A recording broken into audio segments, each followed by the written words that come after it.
99% of one-parent households are run by women, indicating that Kramer versus Kramer syndrome has not yet noticeably affected society's lifestyle. Single parents find themselves coping with a lower standard of living, loneliness, and fear. In trying to act as both mother and father, single parents often find themselves feeling guilty and different. They find themselves alone with children to raise and decisions to make, and one thing they desperately need is support.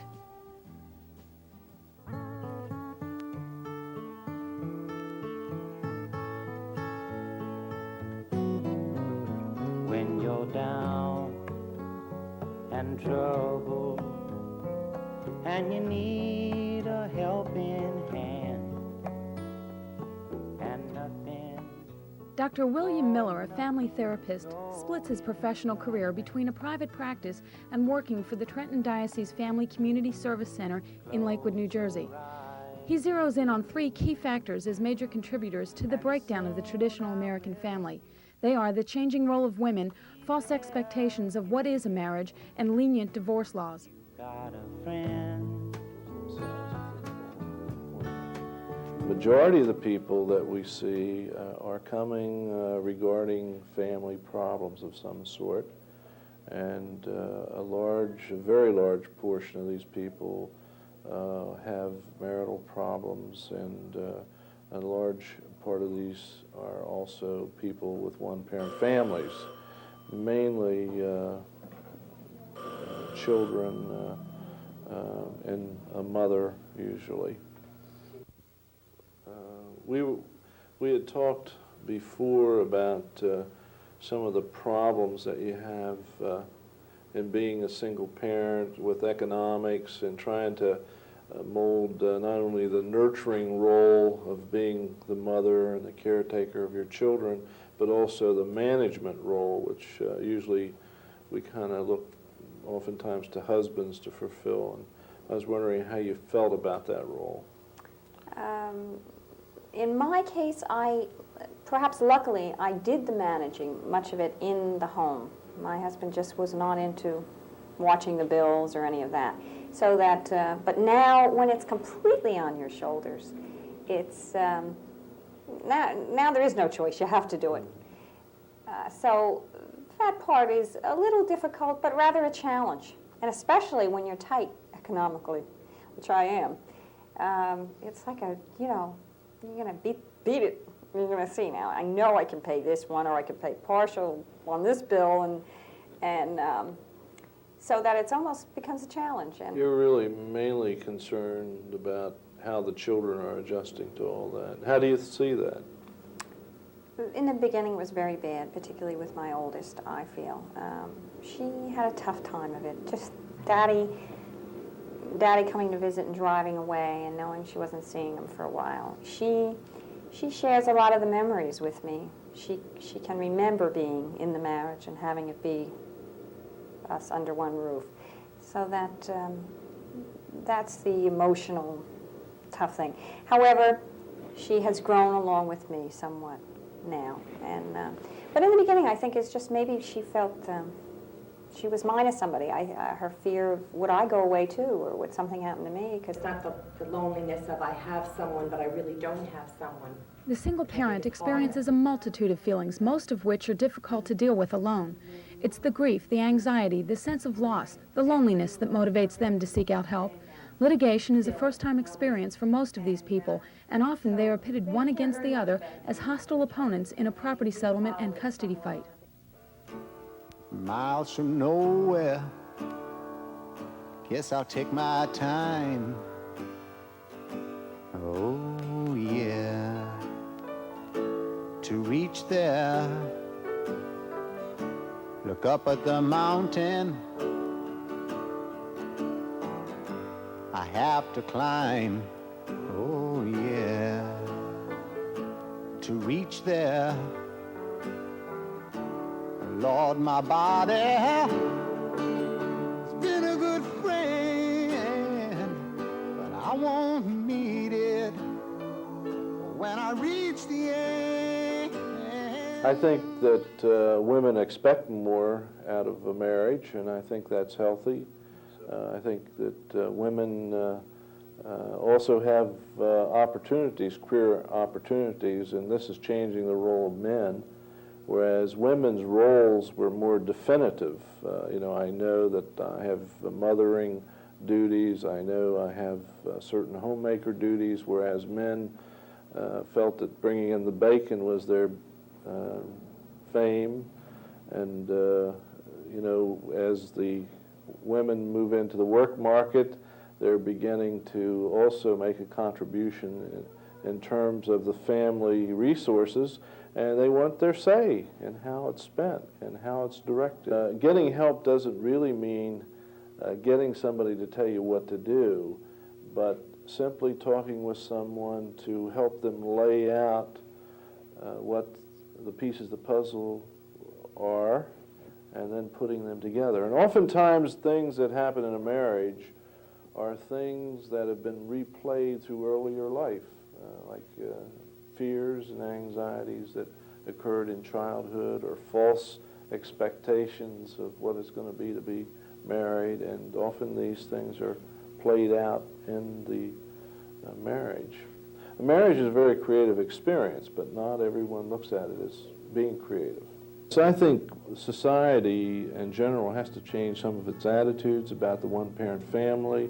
We look at it as a deviant lifestyle, and it's actually not. The old traditional model is now becoming deviant, and we have to recognize that there's many styles of family life in our society, and because one is in one particular lifestyle doesn't mean that it's wrong. We have to help particularly women feel that it's okay to be in that management role as well as nurturing role. How do you feel about your life at this point? I like it now. I really, really am happy with my life the way it is. I'm at peace, and I'm in control. The Catholic Welfare Bureau in the Trenton Diocese knows the importance of family counseling. They also know that when a marriage does fail, the need for the single parent to draw strength and support from a professional counselor is part of the sad but changing structure of today's family. Stay tuned for our short subjects.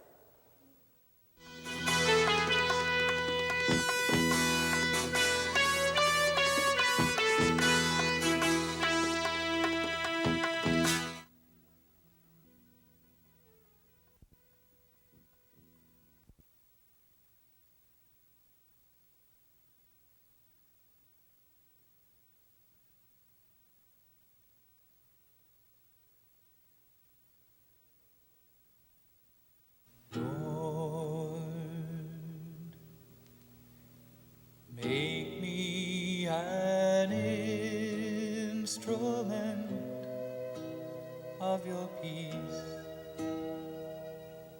Where there is hatred, let me so love. Where there is injury,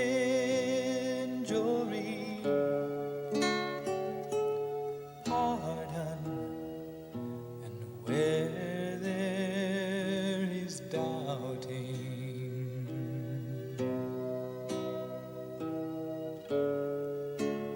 let me bring your faith.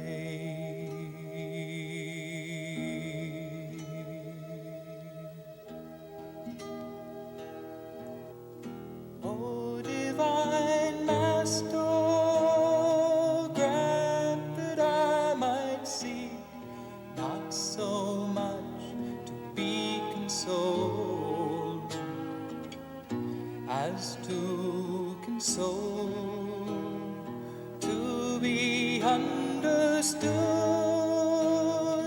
as to understand, and not so much to be loved as to love another. For it is in giving that we now receive. It is in pardoning that we are now pardoned, and it is in dying, that we are now born again.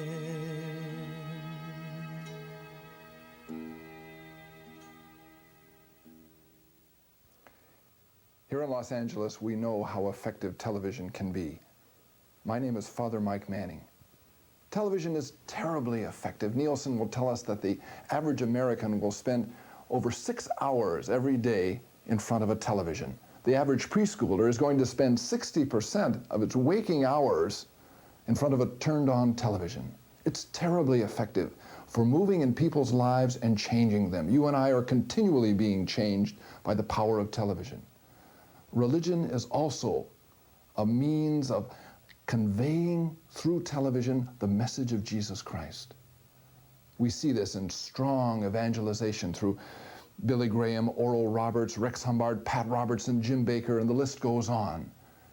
And I think that it's very important that we who believe in Christ are trying to use television to convey the message of the Lord. It's a way of getting to people when they're relaxed, when you can get to them and let them really feel what you feel on a one-to-one basis. And that's what television is, a medium of conveying a personal experience to another person, and it can allow you to catch on fire. That's what television is, and it can't be overlooked. I know there are all kind of fears that we have, that it costs an awful lot of money and you've got to be a Walter Cronkite if ever you want to do anything effective on television. But even though we have fears, we've got to risk. We've got to get out of the boat of our security and start to use television to convey the conviction of the Lord in our hearts, to let other people know about it. That's what it means to be a Christian, to be so excited that you've got to tell somebody else by the best means possible. I'm not interested in art for art's sake. That's not sufficient for me. My particular graphic interest is in making a church in which the pictures can also be comfortable as well as the people. It was early in her career that liturgical artist Adi Bethune realized that through her art she had an opportunity to bring the names and the images of the Gospels to life. For the past 25 years she has lived by the water in scenic Newport, Rhode Island, where the view from her bay window provides a serene atmosphere for her work. That work, she says, is to show people that you can learn about a tradition of Christianity, not only through readings and songs, but through pictures as well. It's one of the forms of the presence of our Lord in the church, besides the community and the book and the Eucharist and so on, is also his picture. That's one of the sense of his presence, and we've kind of lost that. And people have removed a lot of pictures from Catholic churches, and so they wonder why the churches are so sad and dead, and because their friends aren't living there, you know. Over the years, her efforts have taken on numerous forms of expression, from giant wall tapestries to colorful stained glass, to illustrations that became a favorite of the late Dorothy Day, and brass designs. In fact, she does almost everything, from designing medals for the Pope to redesigning an entire church to make it both comfortable for prayer and energy efficient. These are blueprints for the Church of St. Michael in Troy, New York, and we have here two concerns: liturgy and energy. From the liturgical point of view, this is the church. We enter through the baptistry. The people are seated all around the altar, the chair, the lectern. Then there's also a hall, and from the point of view of energy, we have 4 rows of windows to the south to bring the maximum of sunlight into the building. While Adi's talents are many and diverse, there is one thing they all have in common. Well, I would say the love of God. that holds it all together.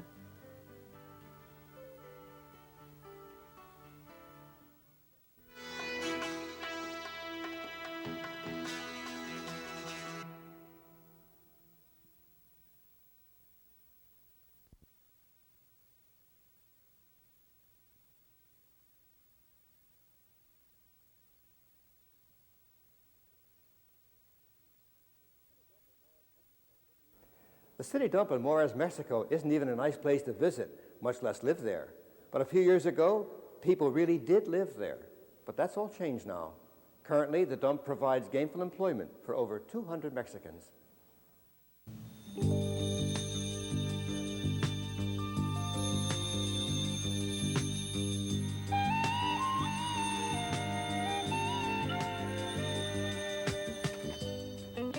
Directly south, on the border of El Paso, Texas, lies Ciudad Juarez, Mexico. The concrete riverbed of the once majestic Rio Grande and several rows of fence separate the two countries. High atop one of the many mountain peaks of Juarez lies a man-made mountain, a mountain of garbage. The people here know of nothing else and consider the dump as home. A lot of these kids that were born at the dump, they live at the dump, they'll work at the dump, and they'll probably die at the dump. I don't think anybody should have to do work like this. It's a terrible thing to have to be able to make a living like this.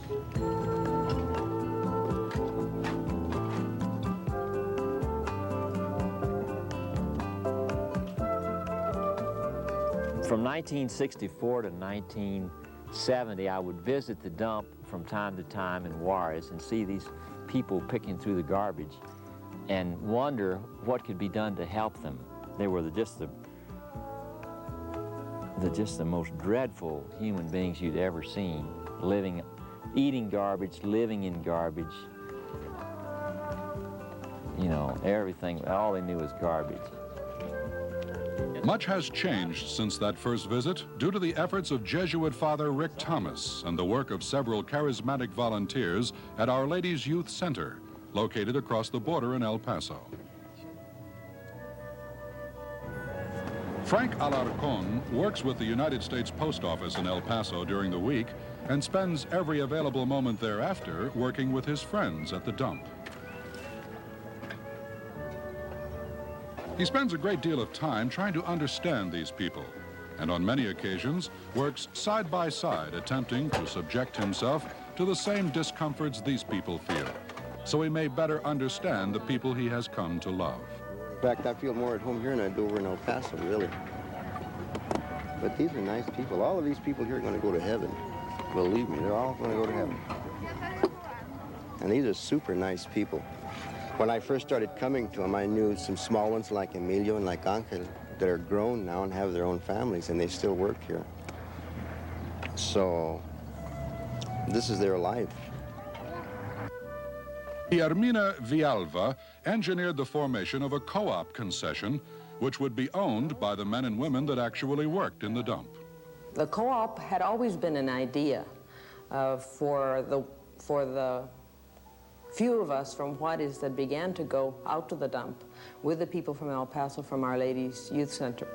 We felt that there was no solution really possible if they were not in themselves in possession of the right to be able to sell directly the product of their own work.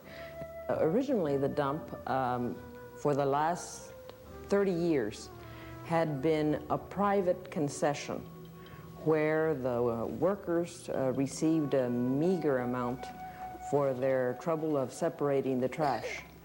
Now, they are a thriving enterprise. They themselves are involved in having a full control of their operation. They not only select the materials, some of them they transform, they pack, and they sell directly to corporations that are interested in recycling their materials. Guillermina holds a doctorate degree from the University of Arizona in social psychology. With the help of many other volunteers, Guillermina began to teach these people how to maintain the dump themselves. First, we learned how to do it ourselves because many of us did not have these skills. But we had the training and we could easily learn. And then we began to do it in a sort of a piggyback type of situation. And we did it together, always with a companion from the dump, until he got the skills by doing the work with us, and then we were able to transfer and remove ourselves from the operation. The garbage that had been sorted earlier this morning is now weighed. Each man's volume is recorded. He is then given the current market value for the quantity of the item he has reclaimed. They use a hole-like tool called a gancho. It's a one-prong or two-prong tool, and they sift the garbage with this tool. They'll separate the cans and the bottles, the cardboard, the newspapers, all the food they'll separate, old tortillas and bread, and chili and onions, anything, any kind of food they'll separate it.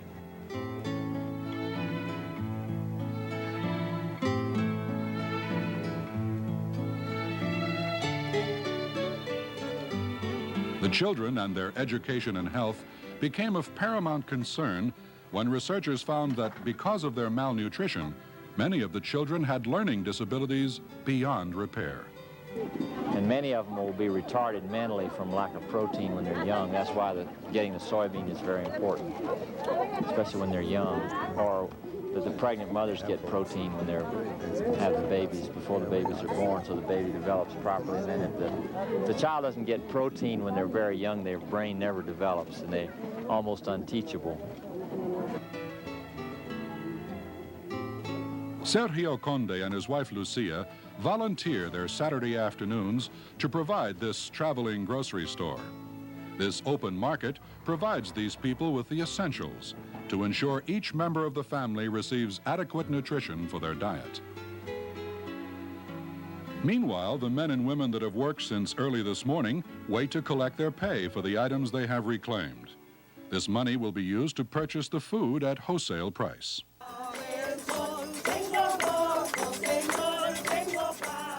With them, Sergio and Lucia bring a festive atmosphere which these people enjoy.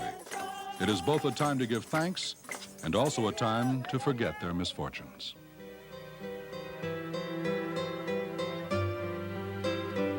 It's still bad, and the bad thing and the inhuman thing is that human beings made in the image and likeness of God have to grovel through the spit, the offal, the garbage, the disease of everybody else to make a living. But at the same time, we have seen people, and we have seen this, which may be not one of the best ways to make a living, transform people and transform them totally. If you really feel that you want to know what you can do for something like this, for people like this, for a situation like this, you ask God for the answer, and He'll tell you what to do, I'm sure.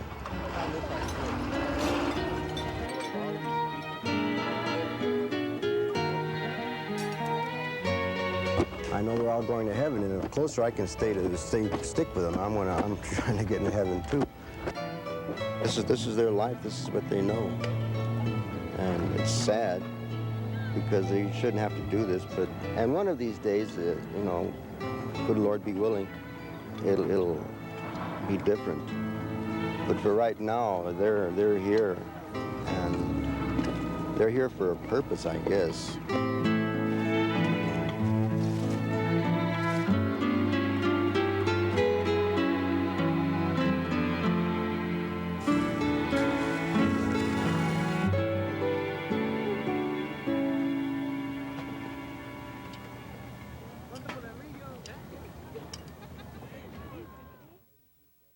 The members of Our Lady's Youth Center really take the Scripture seriously and act upon it.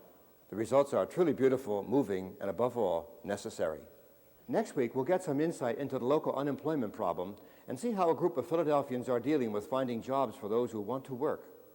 We'll also meet a unique couple who are dedicated to serving the church and its people on a volunteer basis. Our short subjects will feature words of wisdom from Father Joe Champlin. We appreciate your letters, and you can reach us at Reel to Reel, 222 North 17th Street, Philadelphia, 19103. Thanks for being with us, and we both hope that you've enjoyed the show. Thank you for watching, and God bless you.